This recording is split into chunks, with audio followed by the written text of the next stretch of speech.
Saya banyak terlibat dalam operasi pusat tuition lah. Maknanya saya CEO, Chief Executive Officer lah. Saya semua buat. Mengajar pun saya. Lepas tu bahagian admin semua tu pun saya.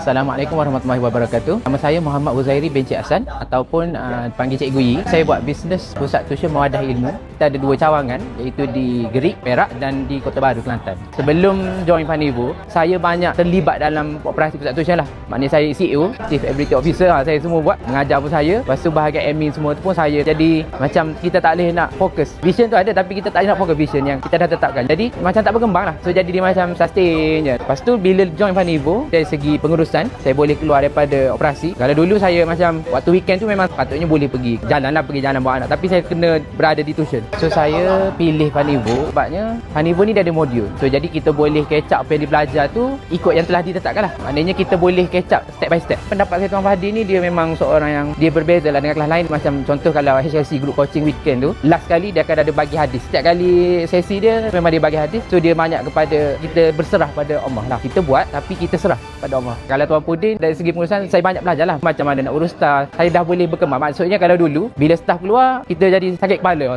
serabut. Tapi sekarang ni bila staff dah resign pun kita rasa tak apalah. Cari yang lain lah. Panjang saya berada dalam Fanivo ni, kita berada dalam circle yang betul lah. Bila join Fanivo, growth tu maksud dia macam saya sendiri lah. Saya sendiri boleh keluar daripada operasi. Fanivo terbaik and the best. Fanivo dah bantu grow bisnes saya. Anda bila lagi?